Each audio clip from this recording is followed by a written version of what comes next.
All right, hello again. This is Jeff Scott, and I've been presenting a series of lectures from the Daily and Daily Sam's Teach Yourself, AngularJS, JavaScript, and jQuery all in one text.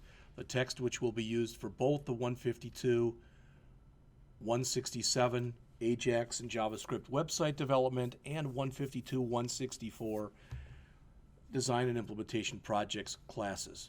We are now up to Chapter 4, which is on CSS.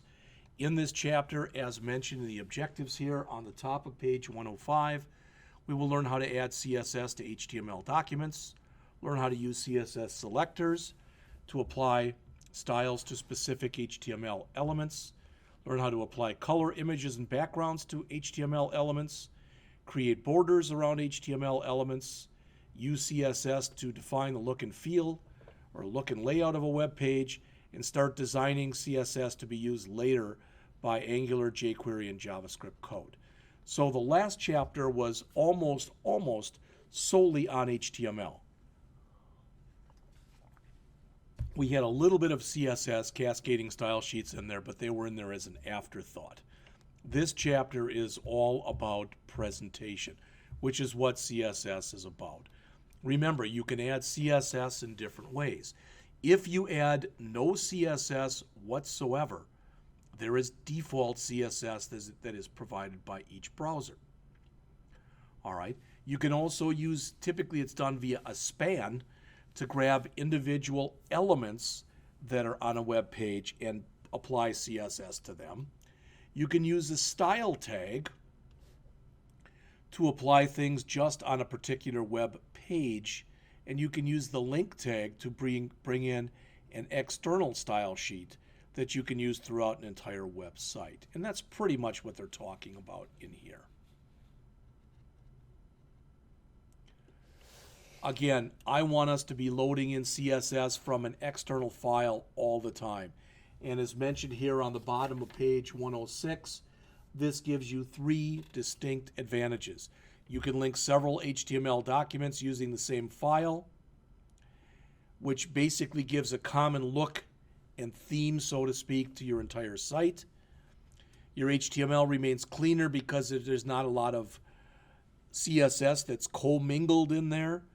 And if you decide you want to change the way that the entire site looks, or as the author calls it here, reskinning the site, you can just remove the CSS file you have and replace it with another one. Remember that in order to do this, and I've already been showing it to you, you must add an external file that holds just CSS. Okay? And another thing, I know I've mentioned this to all classes, but I do want to say it again, and that is that Eric Meyer has what's called a CSS Reset File. And the file itself is right here. So let's grab that file.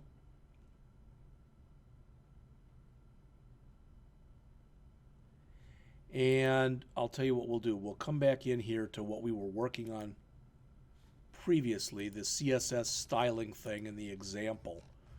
All right. We'll just use the example. That's a crummy example to use, no pun intended, but I'll use it anyway. And I'm going to save this right here with all the stuff I've been working on, and I'm going to call it CSS Reset.html. All right. Why am I doing this? Just bear with me for a second. All right. If I run the example file, and I'll tell you what, I'll run it in Firefox so we can leave it up there. So there's what it looks like. Not much, all right, but it's fine the way it is. Now I'm going to come back in there, and I'm going to leave that one up there that was up there, but I'm going to add here link href equals css reset.css. What is it? Type equals text / CSS. And what am I missing?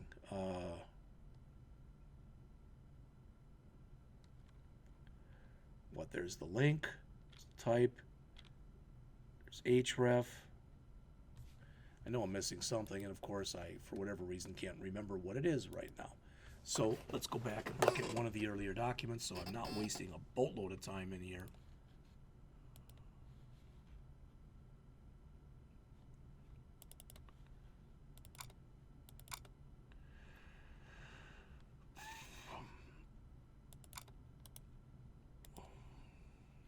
No, that wouldn't be on there. It would be in the one that used it.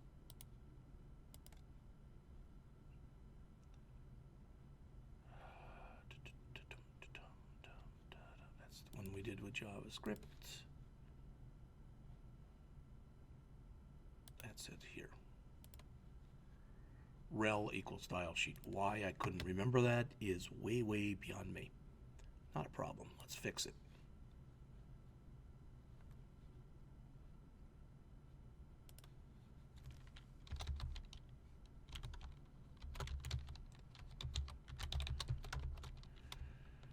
All right, so why am I doing this? There's a reason. Again, remember what this looked like right there, okay? So you can see exactly what it looks like right here. Now, let's look at it. Let's save this, and let's look at it run in Chrome. And you say it doesn't look any different. It does look different. All right? So there it is here.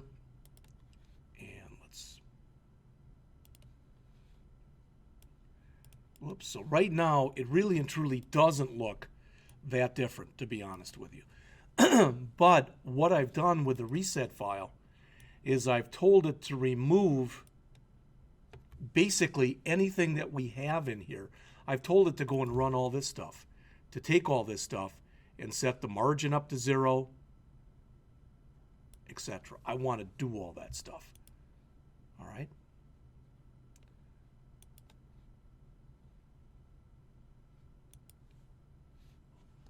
And it's something that we're going to be working with quite a bit as we go on in here.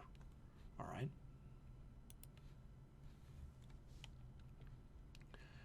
Okay. Maybe that was a waste of both our times. I don't know.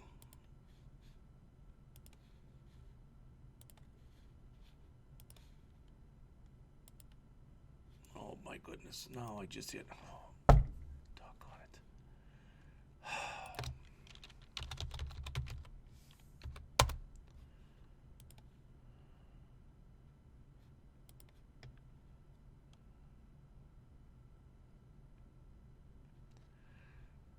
Close that out when I was doing some stuff on here, so.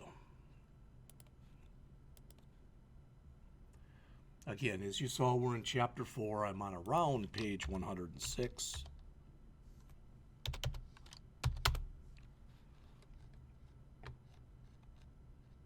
All right. Adding CSS styles to the header. Again, you can use a style element to do that, but that's considered poor programming practice to do that. Why? Because you should be creating CSS when possible that will be site-wide so that every page looks basically the same. But maybe there would be a reason to do this. For instance, maybe this is an error page. So maybe you want reverse video. So in other words, maybe instead of having black text on a white background, you want white text on a black background. Then you could use something like this. You can also come in and add things to elements. So for instance, we're just grabbing some text in there that says styled white, okay? So the background color is blue and the text itself is white. So what should happen is if I grab this, copy it to the clipboard, come out to the file that we were working on before, this one, come in here and just add this, save, run, and launch this in Chrome. Notice what we have. Okay. And what did it say there? We wanted the background color to be blue, and we got color white. Well, that isn't white. That actually was black. So what's wrong with that? Style equal background color blue, which worked. Color white. Font weight bold.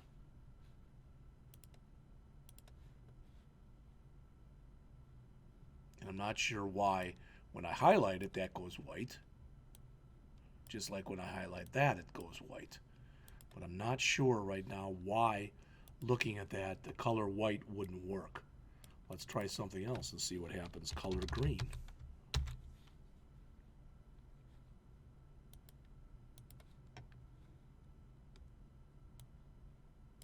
Didn't work. Well, something's up. Not sure why. Maybe somebody will watch this video, figure out what the problem is, and let me know, and then I can let everybody know. How's that? All right, basic HTML or basic CSS syntax. Let's look at the example here. This is the particular HTML element that we want to go in and customize. So it's a paragraph. Everything we want to do must be within curly braces. So this particular, what we're saying is we want all paragraphs to be italicized. We want their background color to be this DDD, and we want its width to be 250 pixels. So if I come in here and I grab this and I copy it to the clipboard, and I come in here and I'm going to do this in a bad way because we shouldn't add code like this, but I'm going to anyway. So I'm going to put in a style tag, which I spelled wrong. All right, and now I'm going to go in and add my stuff in here for my paragraphs. Show you quickly how I write this. Oops. I like to line myself stuff up like this. You may or may not agree with that. All right, but let's see if we get the italic and the color and the width. So let's put a paragraph in here. Now is the time for all good people to come to the aid of their party. Save that, and let's run it. And you'll notice it is bolded. You'll notice that the background color is grayish and it's 250 pixels wide. Okay? Pretty simple examples. This is a pretty simple chapter because this is stuff you've had before. All right? So that shows the example there. So again, as it says, the things in the curly braces are called the rules.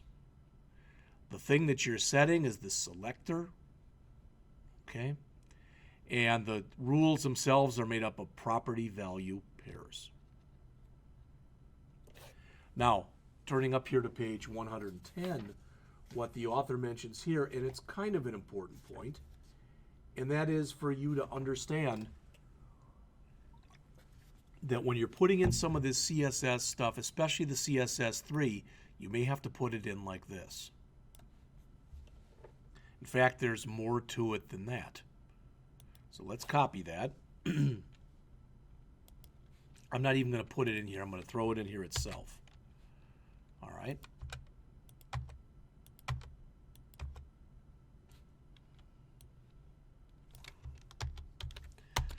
Because to be complete, it should look like this.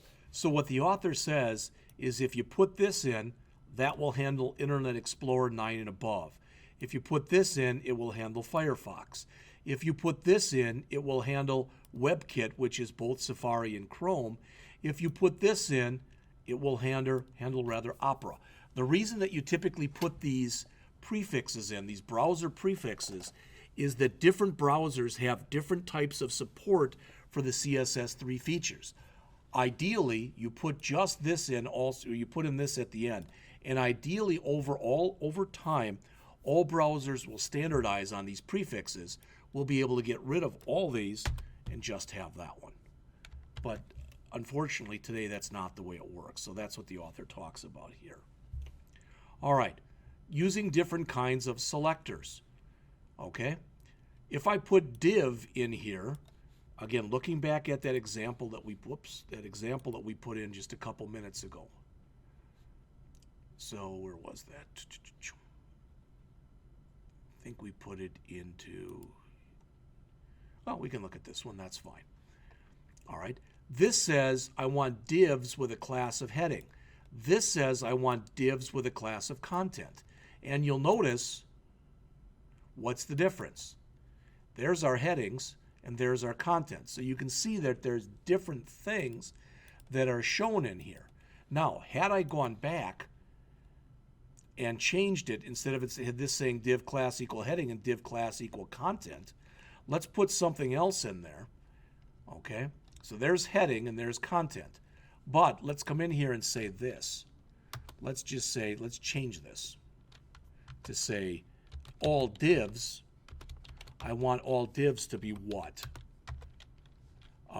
Color to be orange. I don't know why you do that, but we're doing that. All right, so I want the color on all divs to be orange. Now I'm going to grab this color white that's in here and I'm going to remove that. All right, and I'm going to run this again. Notice the difference. Now what's happened is I have said that for all divs, I want the background color to be orange. But if I come back in here and put this back in, this is more specific than this is. This should override for my headings and make my headings white. So let's see if indeed that happened. You just saw what that looked like. Let's refresh. And you notice that those go back to white. All right, so the author has several examples in here where he says, if you want all divs, you put that in there. If you want just something with an ID of my div, remember IDs start with a pound sign. If you want something with a class of container, you do this. All right. Here, if you want to be able to span elements when a mouse is hovering over them, you do that. Here is a different kind. This says basically for all A elements that have the target set to blank so that are designed to open up in a new window, do that.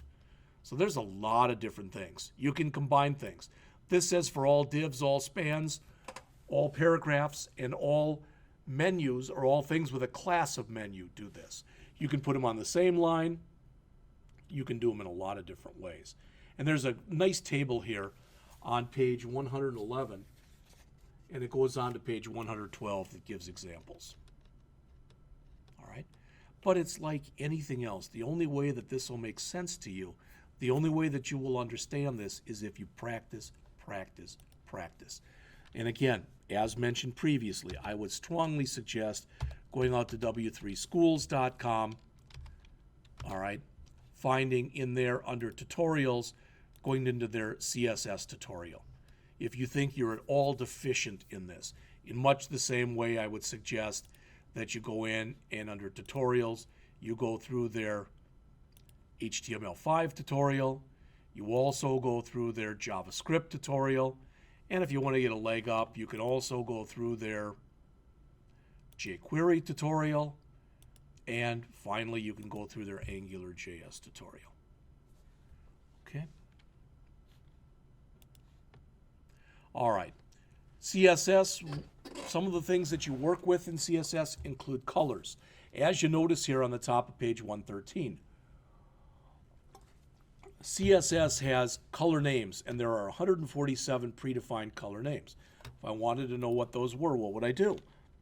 I would go into Google and I would say CSS 147 predefined color names. And somewhere in here it's going to give those to me, CSS color names from W3 Schools. And there they are.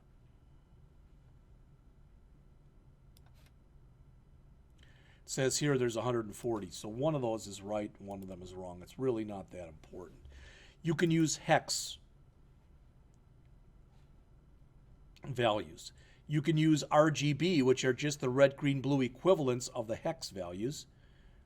You can use RGBA, which also says how much alpha you want in there. If you've got that set to 00, the thing will be totally transparent. 1.0, it's totally opaque. So for instance, in this example, it's half opaque, which means it's also half transparent.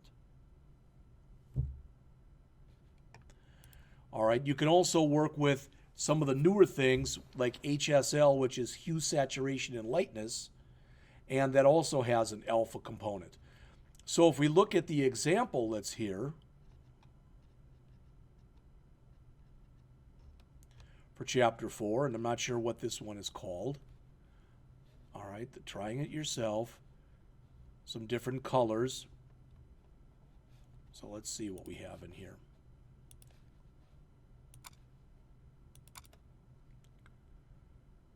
It doesn't look like there's anything. There's backgrounds, there's borders, there's text styles, and there's web layouts. So I guess we'd have to key that one in ourselves. I'm not going to do it.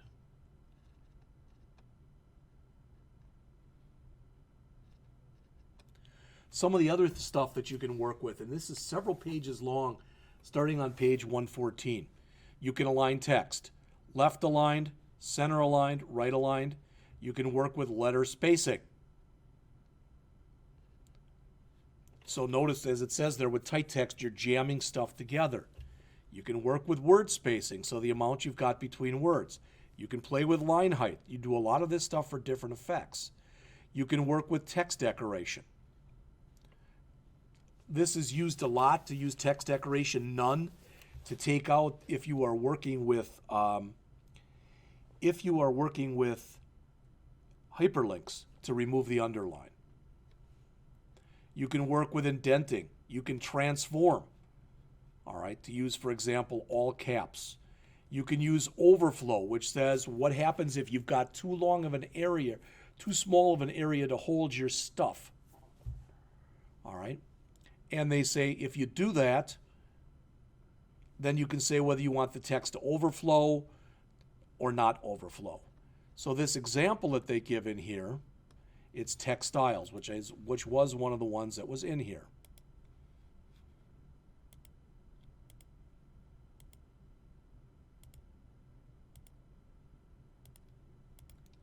So here's text styles, and it shows a lot of the stuff that they talked about in here.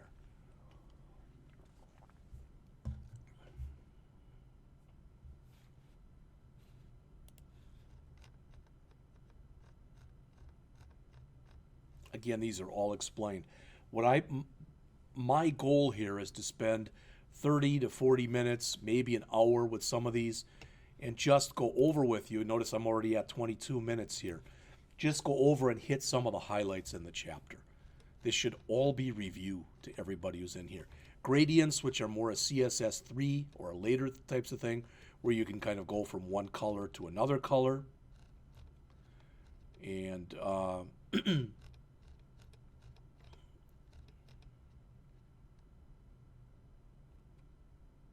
looks like this is backgrounds. All right. So notice we've got a gradient here going from darker to lighter. You can see gradients in here also. And a lot of times people do that, again, just for effect.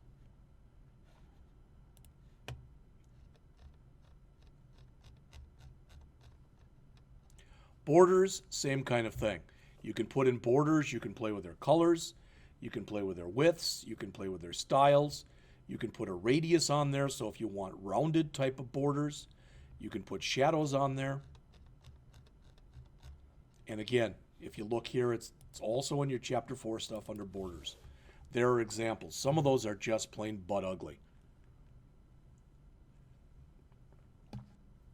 But you start seeing, for instance, if you want to do things with roundness, all right, you might want to do that on a button, again, just for effect.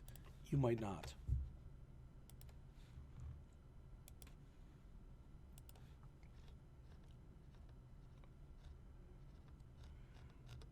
So there are several examples in the chapter here that go through this stuff in a lot of depth and a lot of breadth of coverage.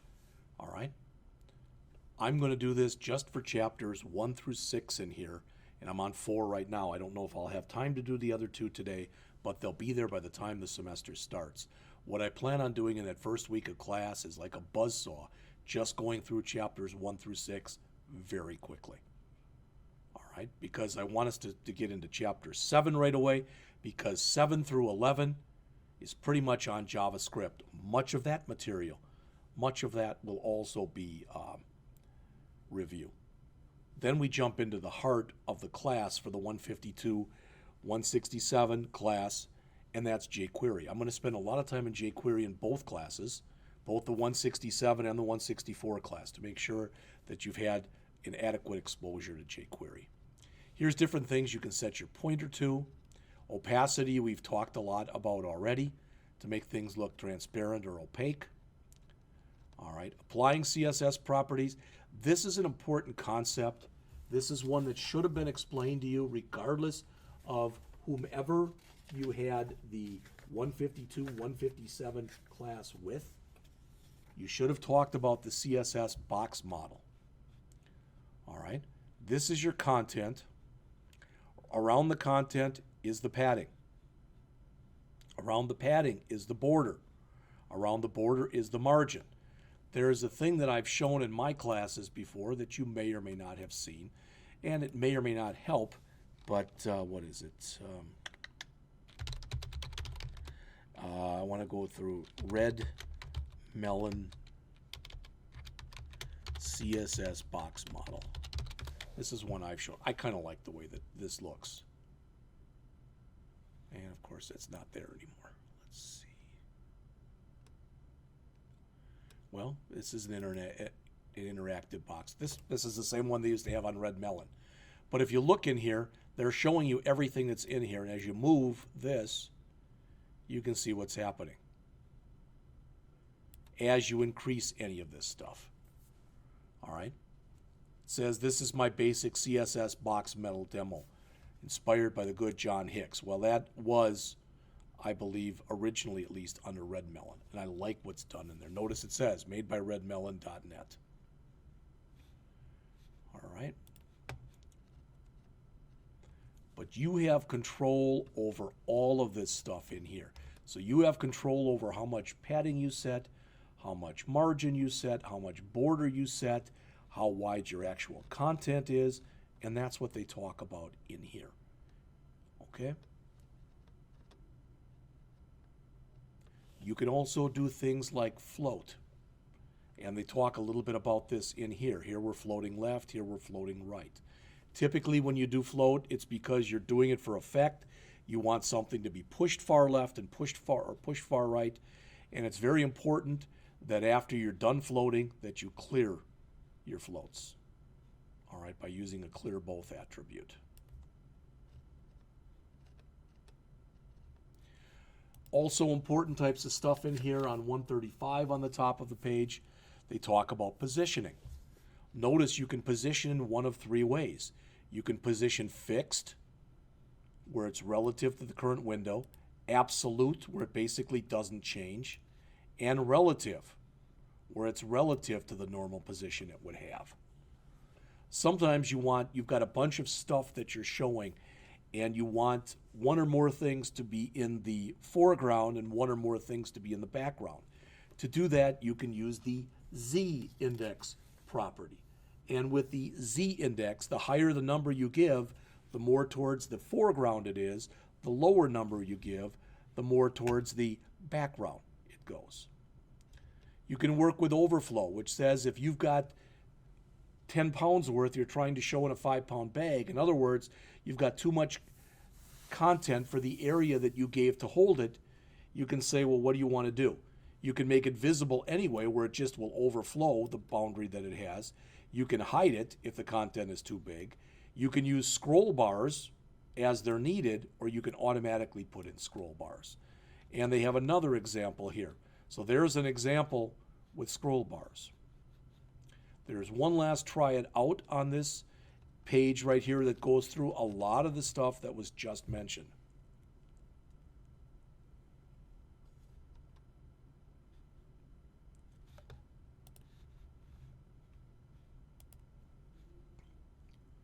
So what? We went over this web layout. Yep, there it is. Again, the author has chosen not to put in the images here, which is why it looks a little funky.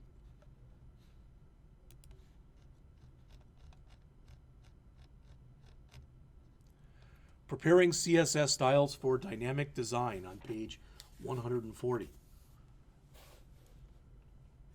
As it says, later on in the book, you'll learn how to create cool effects and how to do things and have CSS work in conjunction with jQuery and AngularJS. All right? So it says the simplest way to do all this stuff is to change the rules associated with an element. And typically, the simplest way of doing that is going to be having our own external CSS file or files. All right? When I come back in just a couple minutes, we're going to jump into Lesson 5 and jumping into jQuery and JavaScript syntax. So I'll be back with that